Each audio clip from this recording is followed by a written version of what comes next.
Hello friends, good morning. আমার চ্যানেলে আপনাদের স্বাগত এবং অনেক অনেক ভালোবাসা।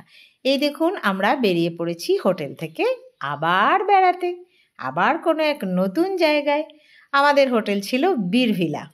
তো আমরা বীরভিলা থেকে এই দেখুন সকালবেলা, এখন 8টা সাড়ে 8টা এরকম বাজে, এই যে আমাদের টিম আসছে, আমরা সব বেরিয়ে পড়েছি। কোথায় যাচ্ছি সেটা তো বলবো। তো চলুন না, একটু যেতে যেতে রাস্তার সৌন্দর্য দেখতে দেখতে তারপরে কোথায় যাচ্ছি সেটা আস্তে আস্তে তো জানতেই পারা যাবে। তো আমরা শুরু করে দিয়েছি, চলুন যাই। রাস্তার প্রাকৃতিক সৌন্দর্য বহুবার বলেছি, পাহাড়ের মধ্যে ঘোরা মানে পাহাড়েরই প্রাকৃতিক সৌন্দর্য দেখা।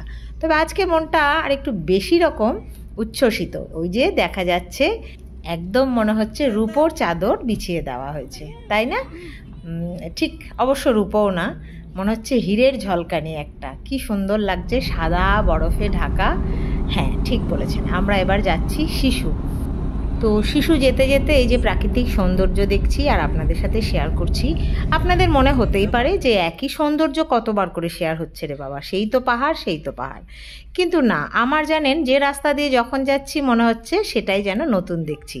তো সেই জন্য আমি আমার টাইম লাইনেও যেহেতু লাইফ টাইম থেকে যাবে, আমার যখন মন হবে আমি যখন খুশি দেখতে পারবো, সেই হিসাবে এর আমি কোনো কিছু মিস করিনি। সবটা নিয়েই আমি একটা ভিডিও বানিয়েছি আর আপনাদের সাথে তো শেয়ার করা হচ্ছে। তো সেই হিসাবে পুরোটাই একটু ধৈর্য ধরে দেখবেন, আশা করি ভালোই লাগবে। তো এরপর আমরা পাবো কিন্তু একটা সবথেকে বড় টানেল, অটল টানেল। তো সেটা আমাদের ক্রস করতে হবে। তো চলুন সেটা সম্পর্কেও জানবো। তো এখন প্রাকৃতিক সৌন্দর্য দেখতে দেখতে যাই নাকি?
তো বন্ধুরা, আনন্দ করতে করতে, হই হই করতে করতে অবশেষে এসে পৌঁছে গেলাম অটল টানেল। তো চলুন অটল টানেল সম্পর্কে একটু কিছু জেনে নিই। অটল টানেল, যা আগে রোটাং পাস টানেল নামে পরিচিত ছিল, এটি ভারতের হিমাচল প্রদেশে অবস্থিত। এটি একটি দীর্ঘতম হাইওয়ে টানেল যা মানালি এবং লাহুল উপত্যকার মধ্যে সংযোগ স্থাপন করে। এটি মানালি থেকে প্রায় 51 কিলোমিটার দূরে অবস্থিত এবং রোটাং পাসের নিচে নির্মিত হয়েছে। অটল টানেলের কিছু প্রধান বৈশিষ্ট্য আছে। অটল টানেলের দৈর্ঘ্য হচ্ছে 9.2 কিমি, মানে 5.6 কিলোমিটার। উচ্চতা হচ্ছে 3000 মিটার, মানে 9800 ফুট। আর এটা হওয়ার জন্য উপকার কি হয়েছে না, লে যাওয়ার পথে মানালি এবং কেলংয়ের মধ্যে ভ্রমণের সময় এবং দূরত্ব দুটোই কিন্তু কমে গেছে। টানেলটি দক্ষিণ ও উত্তর থেকে খনন তৈরি করা হয়েছিল এবং 2018 সালের অক্টোবরে শেষ হয়েছিল। পর্যটকদের জন্য এটা খোলা হয়েছিল কখন না, 2019 সালে এটা পর্যটকদের জন্য খোলা হয়েছিল। ভারতের প্রাক্তন প্রধানমন্ত্রী অটল বিহারী বাজপেয়ীর নামে নামকরণ করা হয়েছে। অটল টানেল হিমাচল প্রদেশের পর্যটনদের একটি গুরুত্বপূর্ণ অংশ এবং এটি লে মানালি সড়ক পথের একটি গুরুত্বপূর্ণ সংযোগস্থল। এটি জাতীয় সড়ক 3-এর 2 লেন বহন করে। এটি বিশ্বের দীর্ঘতম হাইওয়ের একক টিউব টানেল, যা 10,000 ফুট, মানে 3048 মিটার ওপরে। এটি হিমালয়ের পূর্ব পীর পাঞ্জাল রেঞ্জের হিমাচল প্রদেশের রোটাং পাসকে বাইপাস করতে সাহায্য করে।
फोटो ले लेना कि आगे चलना? না লেনা ফটো লেনা। কেমন গান শুনতে শুনতে এলাম বলো তো বন্ধুরা, আমরা অটল টানেল পেরিয়ে বেরিয়েও গেলাম। বাইরে থেকে এসে এর ভিউটা একটু অবশ্যই তো ক্যাপচার করতে হবে। দেখেই তো মনটা ভরে গেল। কীরকম লাগছে বলুন তো, সুন্দর একটা সুড়ঙ্গর ভেতর দিয়ে আস্তে আস্তে আমরা এসে পড়লাম এক বরফের রাজ্যে। অসাধারণ অসাধারণ। তো আপনাদেরও কেমন লাগলো জানাবেন। ভালো লাগলে একই রকমভাবে একটা লাইক এবং চ্যানেলটিকে সাবস্ক্রাইব করে সব সময় আমার সাথে থাকবেন, আমার পাশে থাকবেন। সবাই ভালো থাকুন, সুস্থ থাকুন, আনন্দে থাকুন, ভালোবাসায় থাকুন। আর আমার বেড়ানোর ব্লগ পরের পর দেখতে থাকুন। টাটা।